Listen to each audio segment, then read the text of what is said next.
Hello everyone. In this video we're going to go over Japanese landscape painting. It differs a little bit from the Chinese landscape painting that we've already talked about, but we're going to begin the same. I have a piece of printer paper taped down on all four sides with masking tape to keep your paper from wrinkling and bubbling up as you apply the paint. I have a pencil and a round paintbrush. I'll be using watercolors for my painting, but you guys can use whatever you want. So, as with all landscape paintings, we need to start with the horizon line. I've already got a little bit of this sketched in. We need to start with the horizon line, and because we're basing this on Japanese landscape painting, I've sketched in a mountain at the top here, which doesn't actually exist in my landscape where I live, but we're going to do like Bob Ross on this one, and we're going to invent our own little world. And so I've added in a couple of little details. We're going to have a lake down here with a little, this is the shore coming up. This is kind of a secondary little horizon line back there, kind of the edge of the lake. And then we're going to lightly pencil in some trees. Remember, draw lightly, because at the end, you don't actually want to be able to see your pencil lines, okay? So maybe we've got like a stone here. Then maybe we've got some kind of scrubby like bushes going on over here. And maybe on this back shore we've got, you know, a few more little trees. It's whatever. The detail on this part is kind of up to you. I'm going to put in another little shoreline down here, another rock, and then maybe to make it, again, just because we are studying Japanese landscape,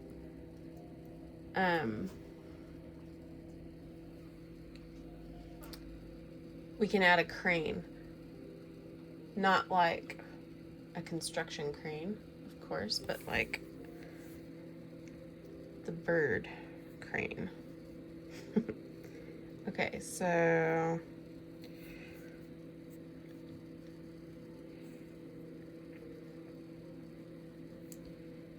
maybe he's standing off on this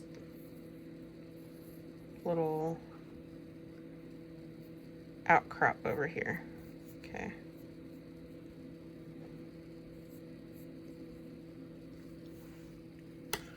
Okay.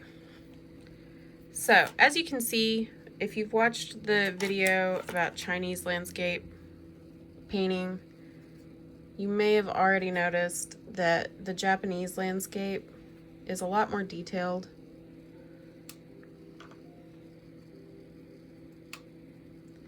Japanese landscapes tend to have a lot of fine details, whereas the Chinese landscape paintings tend to be a bit more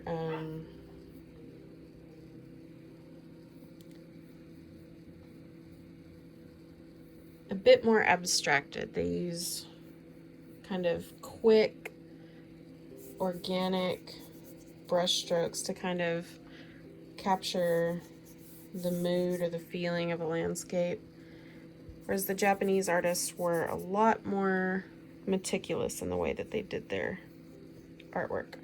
Part of this is because the Japanese were very into their woodblock prints. That's what this painting is based off of. the Japanese style of woodblock printing. And what that means is the artist would take a block of wood, literally, and they would take these tiny little really sharp tools and they would carve their image into it.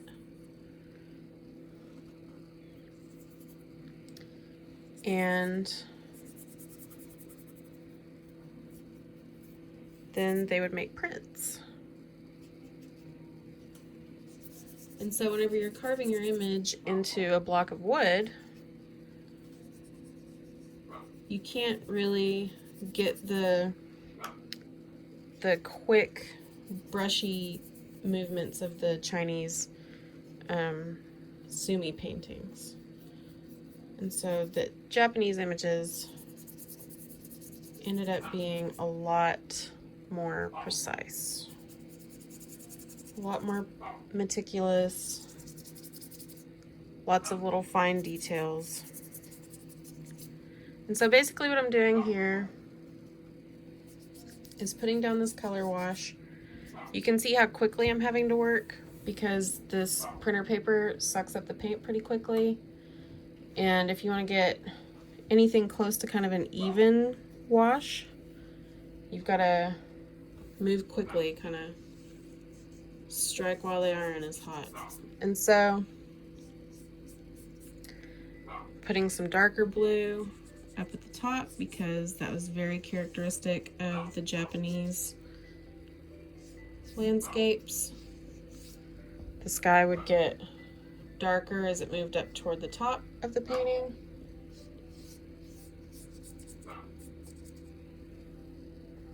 Okay.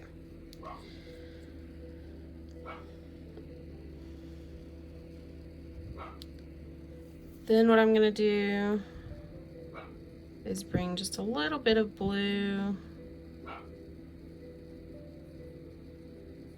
into the top of my mountain where the ice cap is sitting.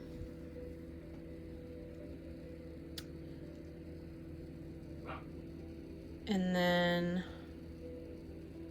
I'm going to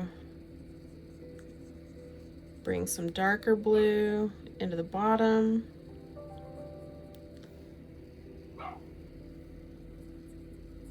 This is because these Japanese pieces used a much more limited color palette than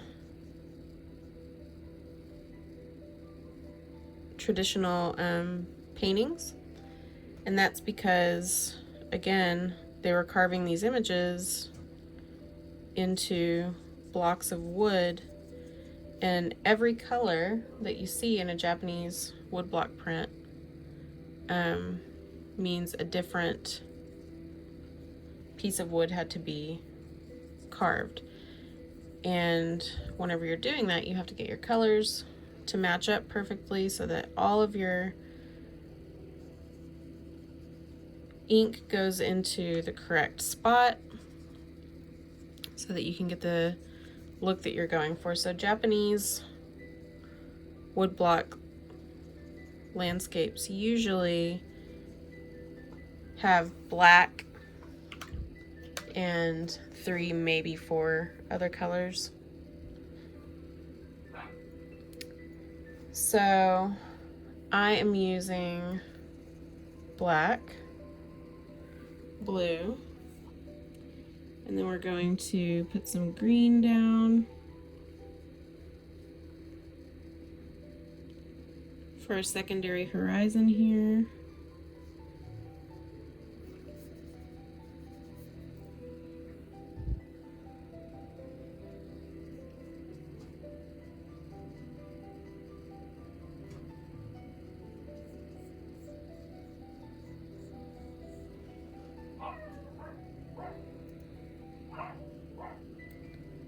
By the way, brownie points if you can email me and tell me the name of the big mountain that shows up so often in Japanese landscapes.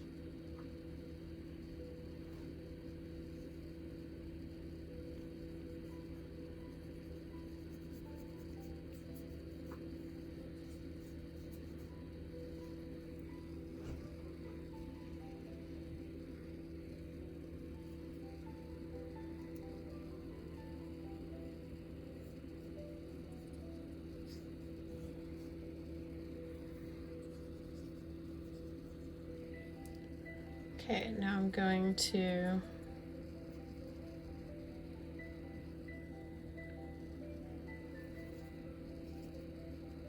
mix some of my blue and green to get another shade of green, which means when they printed this, they would print this same area that I'm painting now, they would paint it with a green block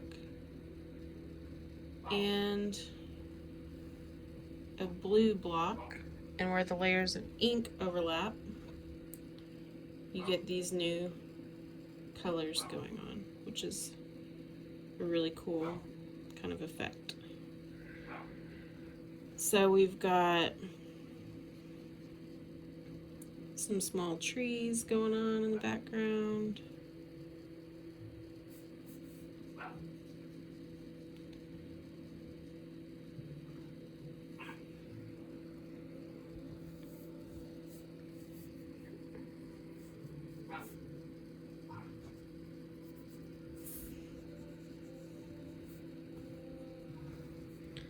Just like that.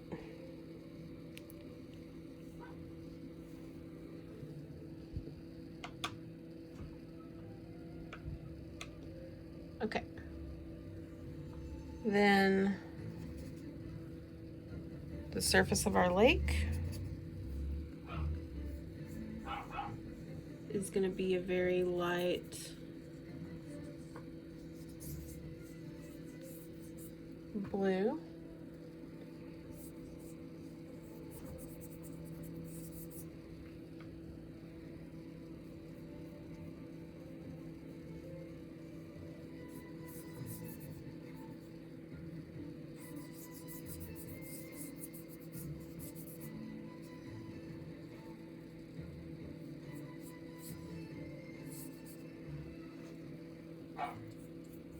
I've been pretty loose with the brush strokes, but as we get down here close to our little bird friend, I'm gonna slow down so that I don't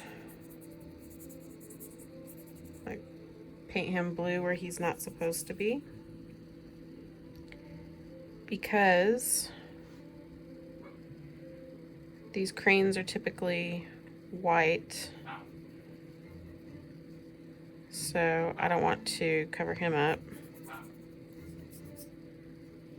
Speaking of, that was another way the landscape painters would get another color going on, is you can always leave, you use the white of your paper, so whenever you leave white space, if it's in an area where you need something to be white, you get that effect without having to carve another block to print that same color.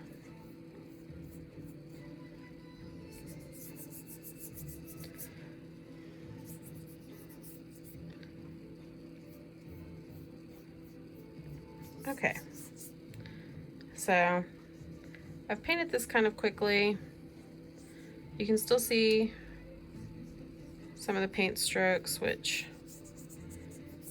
isn't perfect, but because of the paper and the nature of the paint we're using, it's just gonna happen. If you know that it's gonna happen, which it will whenever you're doing this project, you can just keep your brush strokes going all kind of in the same direction. So mine are all horizontal, they're all side to side.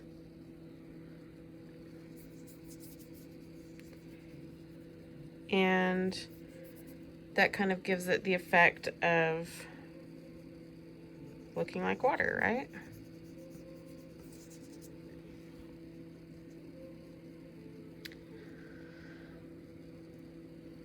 Okay, almost done here with the greens. Painting out our little islands that are on this lake.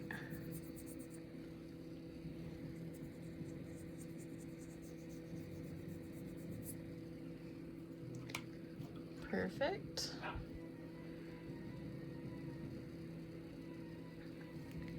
Now we're going to go back in with black and add the last few details on here. These are going to be your objects that are in your foreground and midground.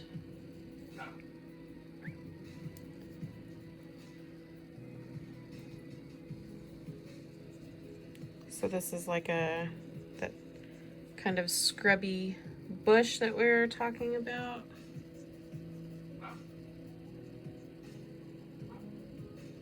So maybe it's got some little leaves just kind of out.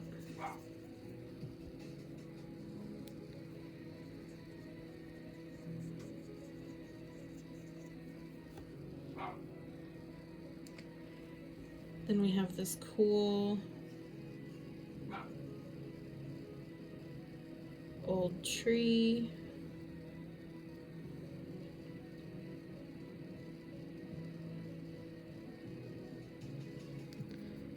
Remember, you can get different widths of line based on how hard you're pushing on your paintbrush. And we'll go in here and just do some quick little brush strokes for the leaves.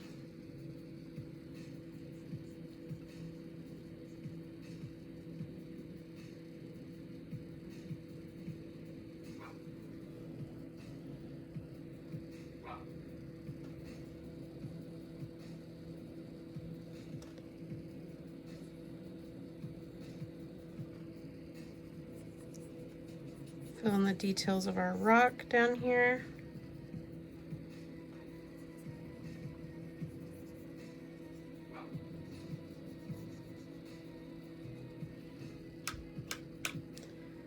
And then with our crane, I'm going to have to be very careful and just use the very end of my brush. I've got a little bit too much paint on there.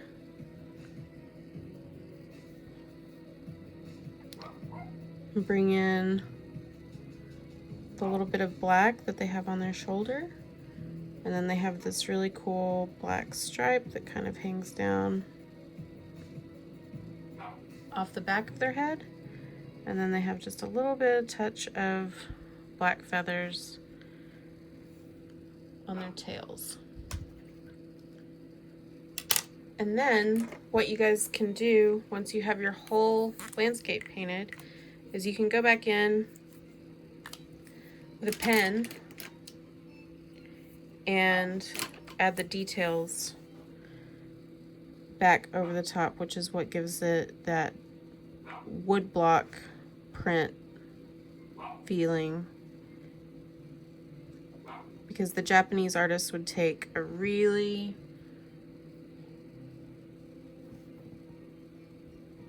finely detailed block that they would print at the very end, and it would add all these details in.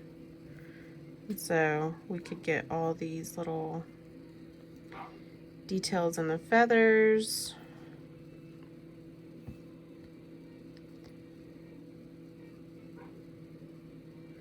The beak, you can add texture in your rock, outline everything you've painted.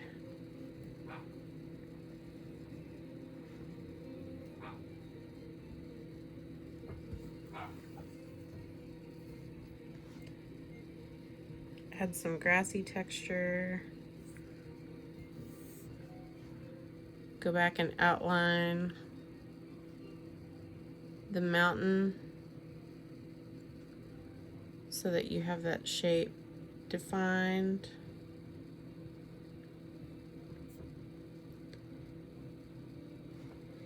And this outlining of your details is what's really going to give it the look of a Japanese woodblock print.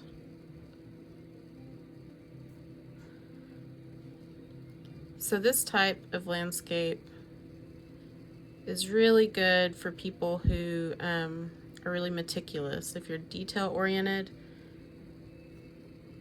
this is going to be the one for you. Okay, and then if I were going to complete this, I'm going to stop now because I've already been talking for over 20 minutes. But to complete this, you would want to outline everything in your painting. Okay, so remember, whenever you're done, peel your masking tape off at an angle. You pull it to the side just like this, and you get this really satisfying crisp edge of where your paint and your tape met, which is nice. So I hope you enjoy this project.